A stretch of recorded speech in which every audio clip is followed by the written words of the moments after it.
الصباح بدا من طلعته والليل دجى من وفرته الله الله الله الله. بسم اللہ الرحمن الرحیم. سلسلہ تحقیق و تخریج الحدیث میں مناقب امیر معاویہ رضی اللہ عنہ کے حوالے سے ہم کچھ احادیث کو ذکر کر رہے ہیں. اس میں حضرت امیر معاویہ رضی اللہ عنہ کی فضائل میں ہم یہ ذکر کر رہے ہیں. اس سے پہلے ہم نے حضرت اللہ کے نبی صلی اللہ علیہ وسلم کی ایک دعا حضرت امیر معاویہ رضی اللہ عنہ کے حوالے سے ذکر کی اور اس پہ ہم نے کچھ تحقیق پیش کی کیونکہ ویڈیو میں ساری تحقیق پیش کرنا ممکن نہیں ہے. اور آج کی گفتگو کے اندر بھی حضرت امیر معاویہ رضی اللہ عنہ کے حوالے سے اللہ کے نبی صلی اللہ علیہ وسلم کی ایک دعا ہے جو کہ بہت مشہور ہے کہ مسند احمد میں دیگر کتب میں موجود ہے کہ اللہم علم معاویۃ الکتاب والحساب باقی العذاب. بہت زیادہ مشہور ہے اور عام طور پہ بیان بھی کی جاتی ہے، لیکن دوسری طرف سے اس پہ اعتراض کیا جاتا ہے کہ یہ روایت اس قابل ہی نہیں ہے کہ اس کو بیان کیا جائے. تو خلاصے کے طور پہ جیسے کہ پچھلی ویڈیو میں میں نے عوام کے لیے شروع میں ذکر کر دیا تھا کہ یہ روایت جو ہے جیسے اس کے شروع میں نے ذکر کیا تھا کہ وہ قابل بیان ہے، اس کو ہم بیان کر سکتے ہیں حضرت امیر معاویہ کی فضیلت میں. تو اسی طریقے سے جو ہماری آنے والی گفتگو ہے اس کا خلاصہ یہ ہے کہ یہ روایت بھی، یہ دعا بھی حضرت امیر معاویہ رضی اللہ عنہ کی فضیلت میں بالکل بیان کی جا سکتی ہے اور یہ روایت اس درجے کی ہے کہ اس کو حضرت امیر معاویہ کی فضیلت میں ذکر کیا جا سکے، اس دعا کو منسوب کیا جا سکے. یہاں تک تو خلاصتاً بات تھی. اب ہم آگے گفتگو کرنے سے پہلے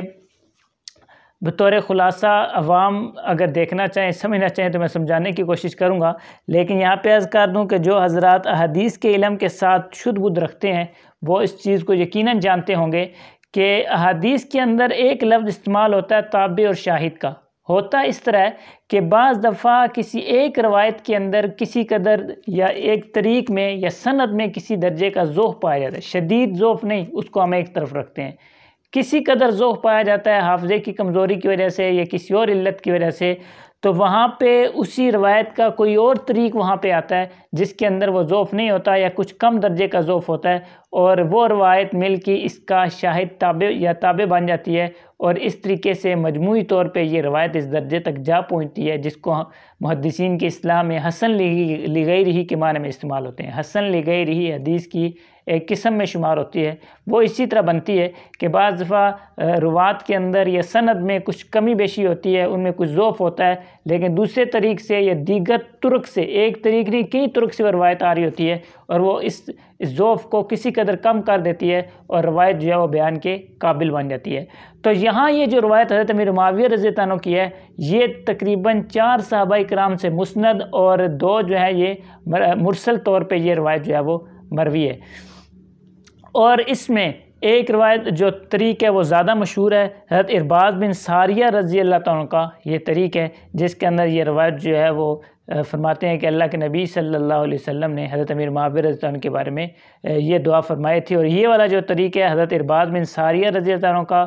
یہ فضائل صحابہ میں، مسند احمد بن حنبل میں، امام احمد بن حنبل نے دونوں کتابوں میں ذکر کیا، ابن حبان نے، ابن خزیمہ میں اپنی صحیح میں، بزار نے ذکر کیا اور اس کے علاوہ طبرانی نے معجم کبیر میں ذکر کیا، ابن عدی نے کامل میں ذکر کیا، ابن بشران نے مالی میں ذکر کیا اور دیگر حضرات، ابن عساکر نے تاریخ دمشق میں ذکر کیا اور دیگر حضرات نے بھی اپنی کتب کے اندر اس طریق کو جو ہے وہ جگہ دی ہے. لیکن اس میں 1-2 راوی ایسی ہیں کہ جن پہ سندن کچھ کلام ہے، مطلب کہ ان میں ضعف ہے. لیکن یہاں بھی وہی چیز آ گئی کہ اس کے باوجود بھی سندن اس میں ضعف ہونے کے باوجود بھی جو دیگر اس کے طرق ہیں، اب میں سب سے پہلے تو آپ کے سامنے میں نے اس روایت کا ذکر کیا. اب یہی جو روایت ہے وہ حضرت ارباز بن ساریہ سے، عبداللہ بن عباس سے، عبد الرحمن بن ابی عمیرہ المزنی، مسلمہ بن مخلد سے مرفوعاً اور شریح بن عبید اور خریز بن عثمان جو ہیں ان سے یہ مرسلاً جو ہے وہ مروی ہے. اب اس کے اندر حضرت ارباز بن ساریہ والی یہ روایت جس میں نے پہلے بتا دیا کہ اس طریق میں کچھ ضعف ہے، لیکن جو دیگر طریق ہیں ان کے اندر ایک طریق وہ بھی ہے جس میں ہم اس سے پہلے گفتگو بھی کر چکے ہیں. حضرت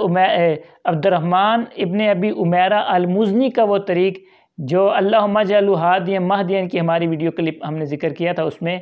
یہی وہ اس میں کچھ طریق کے اندر وہ الفاظ ہیں اللہم اجعلہ ہادیہ مہدیہ والے، اور کچھ طریق کے اندر یہ والے الفاظ ہیں اللہم علم معاویہ الکتاب علمہ کے الفاظ ہیں، ٹھیک ہے۔ تو اس میں ایک طریق یہ بھی آتا ہے۔ مختصراً یہ کہ اس کے بعض طریق اس روایت کے ایسے ہیں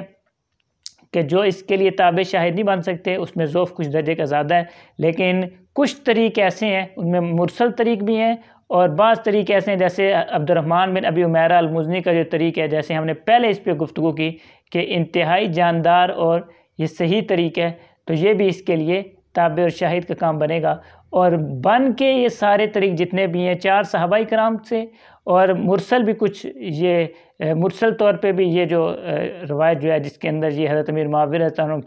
کے لیے یہ فضیلت اس دعا کی ثابت ہے، یہ سارے مجموعی طور پہ جب ملیں گے تو ملنے کے بعد یہ حسن لغیری درجے تک پہنچ جائیں گے، بلکہ البانی صاحب نے تو اس کو صحیح لغیری جو ابن حبان کے اندر انہوں نے اس کو ذکر کیا، تو صحیح ابن حبان کی جو انہوں نے تحقیق کی، تو صحیح ابن حبان کی تحقیق کے اندر انہوں نے اس کو صحیح لغیری قرار دیا، اور جو حدیث کی شدھ بدھ رکھتے ہیں وہ اس چیز کو بہتر جانتے ہیں کہ صحیح لغیری ہی یہ حسن لغیری ہی سے اوپر کے درجے کی روایت آ جاتی ہے۔ بہرحال مجموعی طور پہ جس وقت ہم ان طریق کو دیکھیں تو مجموعی طور پہ یہ سارے طریق مل کے یہ روایت اس درجے تک پہنچ جاتی ہے کہ اس میں کچھ قوت آ جاتی ہے۔ اور فضائل کے باب کے اندر تو ویسے بھی محدثین اکرام جو ہیں وہ اگر کم درجے کا ضعف ہو تو اس کو قابل برداشت رکھتے ہیں۔ یہاں پر تو ایک طریق نہیں، 4 صحابہ کرام کے طریق، کچھ مرسل روایات کے طریق مل کے تو انہوں نے اس روایت کو قوت دے دی ہے۔ اس اعتبار سے یہ جو روایت ہے یا یہ جو دعا ہے سیدنا امیر معاویہ رضی اللہ عنہ کی فضیلت میں مجموعی اعتبار سے اگر دیکھا جائے تو اس کو ہم بیان کر سکتے ہیں۔ اور اگر آپ نے ساری بحث اس حوالے سے کو دیکھنا چاہے، ہر ایک طریق کے اوپر گفتگو دیکھنا چاہے کہ کس میں کیا ضعف ہے، کس میں کیا ضعف ہے، اور کس طریقے سے یہ حسن لغیری یا صحیح لغیری کے مقام تک یہ روایت پہنچتی ہے، اور اس حوالے سے جتنی بھی گفتگو ہے اگر کوئی دیکھنا چاہے تو یکجا طور پہ آپ کو یہ ساری تحقیق جو ہے وہ سلسلۃ احادیث الصحیحہ کے اندر البانی صاحب نے مکمل تحقیق اس حوالے سے کی ہے۔ دیگر جگہ پر بھی ہے لیکن وہاں پہ بعض حضرات نے متفرق طور پہ کسی طریق پہ، بعض نے کسی طریق پہ گفتگو کی ہے، لیکن یہاں پہ انہوں نے یکجا طور پہ اس ساری تحقیق کو جمع کر دیا ہے۔ اور آخر میں یہاں پر بھی البانی صاحب کے حوالے سے جو حضرات جانتے ہیں کہ وہ حدیث میں حکم لگانے کے حوالے سے بعض وقت کچھ شدت بھی اختیار کر جاتے ہیں، لیکن یہاں پہ انہوں نے یہ سارے طریق جمع کیے، اور طریق جمع کرنے کے بعد انہوں نے اس کو حسن لغیری، اور جیسے دوسری جگہ پہ جو صحیح ابن حبان پہ انہوں نے التعلیقات الحسان جو لکھی تو اس میں انہوں نے اس کو صحیح لغیری قرار دیا۔ تو خلاصہ اس ساری ہماری بات کا یہ ہوا کہ یہ روایت جو حضرت امیر معاویہ رضی اللہ عنہ کی فضیلت میں اس دعا کے حوالے سے ہے، یہ بالکل اس قابل ہے، ہم اس کو بیان کر سکتے ہیں حضرت امیر معاویہ رضی اللہ عنہ کی فضیلت میں، رضی اللہ تعالی عنہ و عنہم۔